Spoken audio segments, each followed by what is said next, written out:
Mad God. This is too much shit for me. Literally.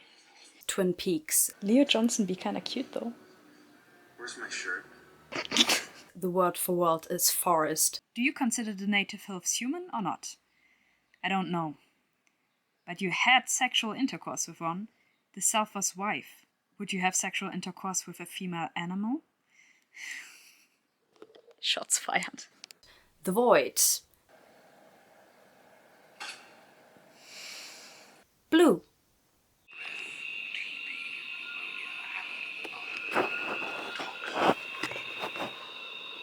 Reflexes scrambled. Sweat poured through hair, matted like lianas in a tropical forest. Voices slurred. And this for another hour. What do all these pieces of art have in common? That's a good question, actually. I hope somebody will answer that someday.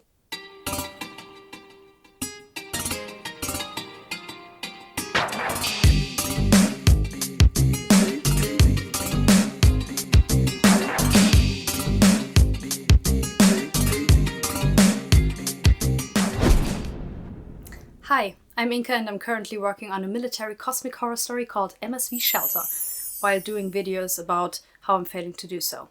In May I wanted to finish the complete outline, but it didn't quite happen like that.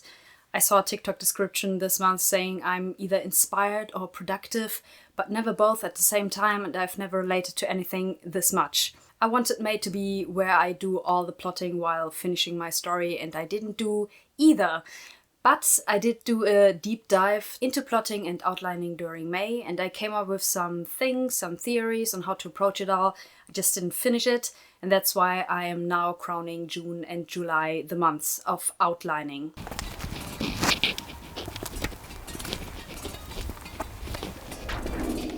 Outlining is used in many different ways, but I use it synonymous with plotting, meaning it's about figuring out the structure of your story to create maximum emotional impact and get others to share your specific point of view. Without structure, you'd just have a random assortment of things happening without a through line, or you'd have a character just turn to the audience and tell them that girls got to stick together, instead of watching a woman ignore her friend's suffering until a sad friend goes on a full-on rampage and kills everyone. Bedeviled is an awesome movie, go watch it. Okay, so here we have an example of an outline. This is by Mary Robinette Kowal for the story Two Ordinary Children. She talked about this on the Writing Excuses podcast, where they kind of took a look at this outline and critiqued it, and that was very insightful. And so this is what an outline can look like. And here we have another example by Brandon Sanderson. He has a lot of different things here. This outline for him is for the publisher. He's got setting, world building, main characters, all that. We're not going to have that in our outline because I've already talked about that in my last videos. We're going to focus only on plot, and this is what his plot section looks like, with intros and chapters, and he's got a lot of bullet points, which I don't know if I'm going to do it like this. We'll see when I get there.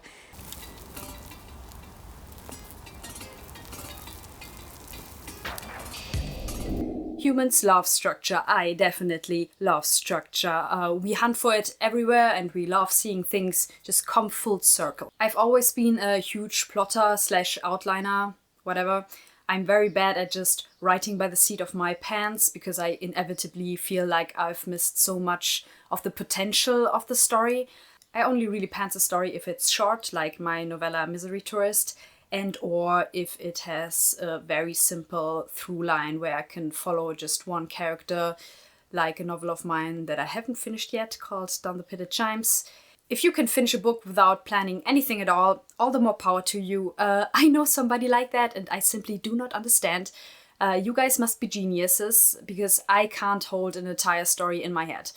And if you're like me, I can only recommend outlining because everyone discovery writes their story at some point, but doing that in an outline saves you a lot more time and a lot more words than doing so in a first draft. I outlined a bit before I actually started writing, but now, close to the finish line of my first draft, I am so glad to be returning to do this once more and properly this time, because my story is a mess and I didn't hit any of the emotional and thematic beats that I wanted to.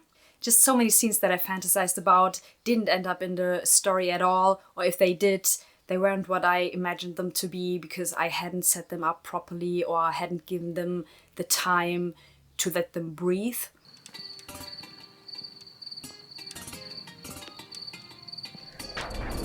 I'll hopefully have finished the first draft at the end of June, and if I wanted to jump immediately into editing in July, I need to finish my outline quickly.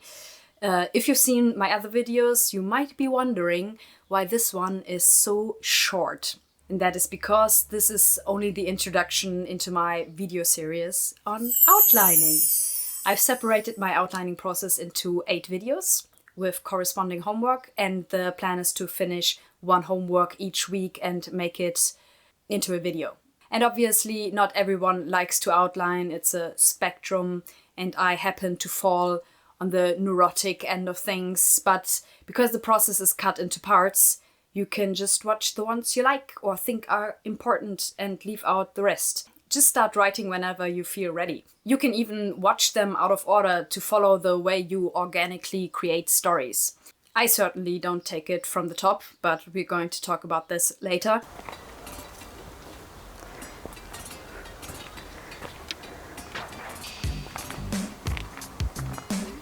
Hey, kitty cat. I've read a lot of books on writing and screenwriting, all the classics basically, like Save the Cat, Came Violence books and podcasts, the Writing Excuses podcast, Michael Hoke's masterclass on YouTube, Anatomy of Story by John Truby, right?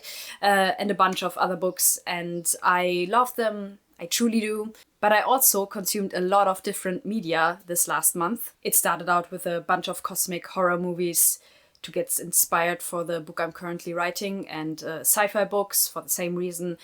But from there, it just diversified out of my control. And doing all of that, I kept a close look on how the creators structured their piece. And it just hit me very hard this month that stories don't work like that. I had a writing group meetup this weekend where we talked about plot, and someone started calling it American storytelling. Boo! America sucks! Boo! Which, of course, as Europeans, we all sneeze at. The idea is that all these books are just there for you to write the next big Hollywood blockbuster. But I don't touch that shit. I'm an artiste.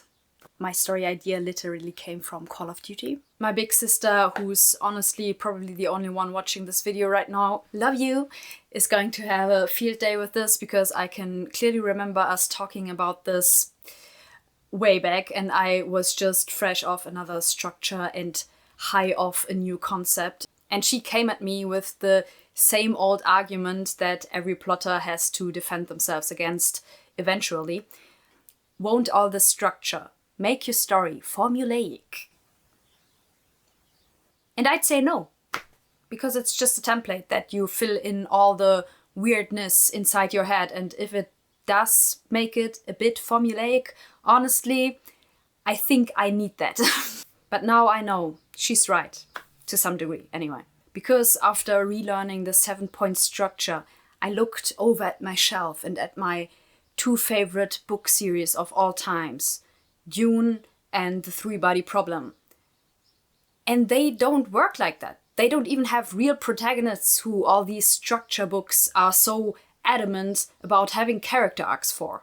Why do I even bother with all these structure books when my favorite books don't seem to fit into these structures at all? My favorite of the cosmic horror movies that I watched this month was The Void, which was amazing. Amazing monster designs, amazing atmosphere, amazing characters. But I felt somewhat let down because it was so formulaic. It had all the plot beats of all the Hollywood movies, and that just doesn't gel with cosmic horror or horror in general. It was too cleanly packaged and delivered with full character arcs and everything, and I just sat there after the movie ended and was like, shit, I'm making the same exact mistake. So what do you do if you need to structure your book, or it won't become what you envision it to be, but you can't truly structure a book following all the famous writing books? Well, you find a way to cheat.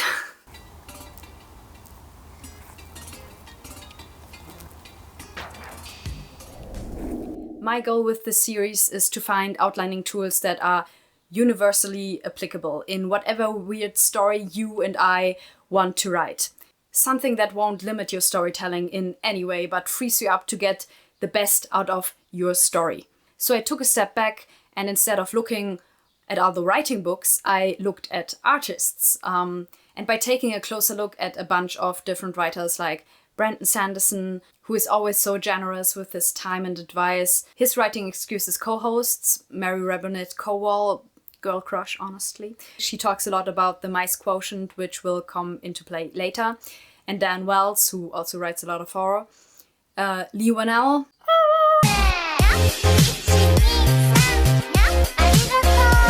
And David Lynch, after having finally started on Twin Peaks. And also by just talking with writing friends in my writing group, in my 2 writing groups, about plotting, outlining, structure, I noticed how completely different everyone works. And yeah, I know, everyone knows that everyone works differently. Right, I know, but I started to try to categorize all the different types of creatives I came across and try to suss out their different approaches to somewhat combine them, to find their strengths, their weaknesses, and find a way, to combine strengths and cancel out weaknesses.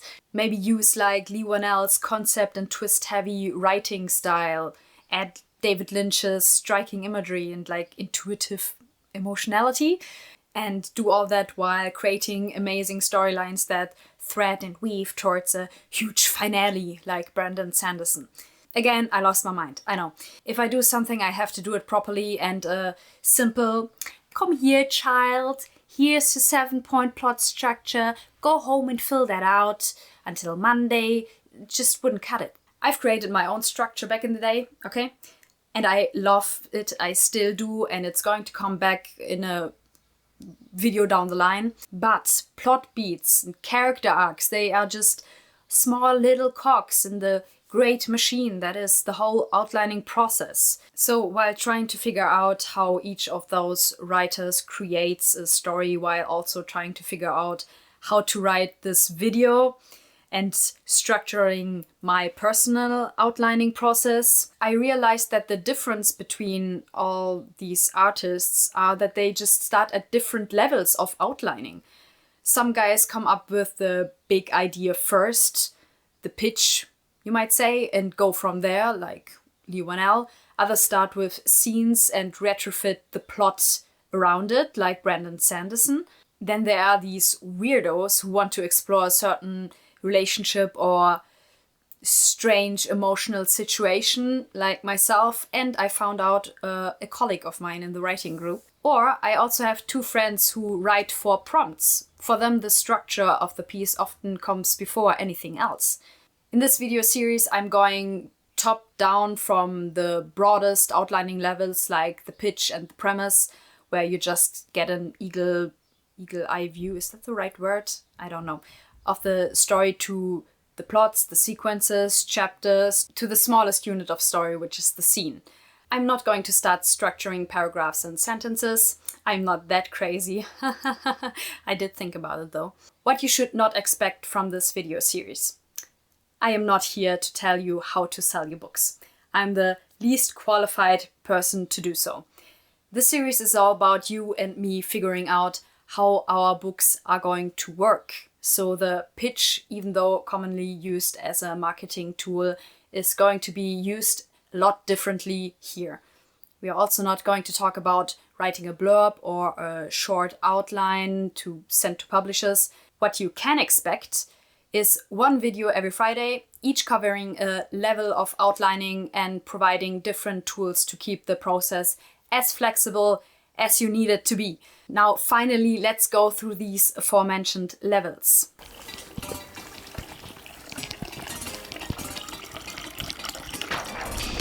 So we've got this big box here. This is the whole story and the premise. We call it the premise. Then we've got these smaller boxes here. Wait a minute. And these are just character arcs, the stories inside the stories. I also like to call them threads.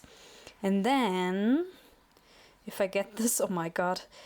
Then we've got these smaller units, which are the chapters. And inside these smaller units, if we take an even closer look, we have the scenes.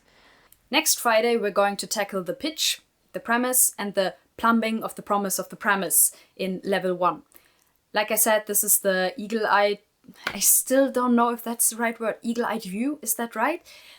Of your story, where we'll find what the project is overall about in one sentence and then tell ourselves the story in a few paragraphs before mining those paragraphs for all the concepts and promises and ideas to flesh out the premise into a full-blown book.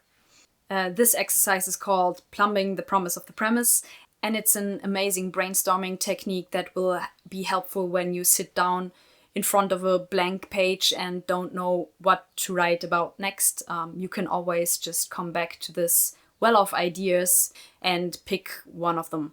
Then in level number 2, we are going to create something much more tangible with the crystallized pain, a term that immediately makes it onto my list of names for my future metal band. This is about finding a personal reason to tell your story. It's about digging for a theme or question or it's about a topic you want to explore. And it's about figuring out how to best dramatize all of this by using the 3-act structure, which, don't worry, it's going to be super easy and super loose. It's basically just the theory, arguments, conclusion setup. But if you do want something more complex, we are also going to talk about your regular plot structures in that one and story beats and character arcs and all that. Then in level number 3, it's all about the designing principle of your story, aka the shape of your story. Think of time gimmicks like the ones used in Memento or weird uses of POV or language, etc. At this point, you know the content of your story, and it's now about how to best shape or structure it to show off that content. In level 4, we are talking about plot threads, trying to weave together 2 or more stories, because if you're writing a book, it's usually not just one story you're telling, but a couple of them tightly woven together, and trying to do that can simply be awful at times. So I'm trying to find a way to make it as easy as possible for myself, mostly. In level 5, we're going to create a composite outline, meaning we are going to take the plot threads we figured out in the last level and stitch them all together before separating them into chapters. Just making this huge thing, this huge monster that is the novel, and kind of making our work easier by slicing it into tiny little pieces. Okay.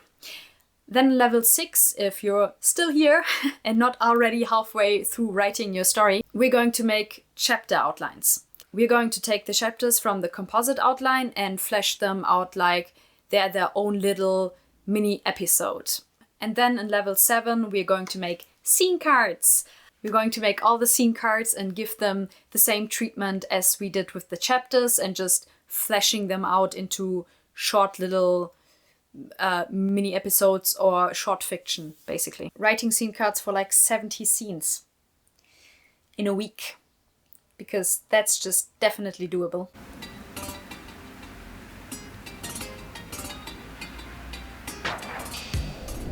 I hope all of this looks like fun to you. Honestly, it's a bit daunting, but I did already work out some of the stuff, and the sheer amount of light bulb moments I had were ridiculous. This might all seem a bit dry laying it out like this, but while working all of this out, I started to really fall back in love with my characters in my story. And I hope it'll have the same effect for you. So, that's it for the intro. I just want to thank my mom for having to listen to me ramble about plot like every other week, and my 2 writing groups. And it's always a joy talking to them about writing and everything, and just hanging out with them always inspires me. So thanks, and I hope to see you in the next video. Bye!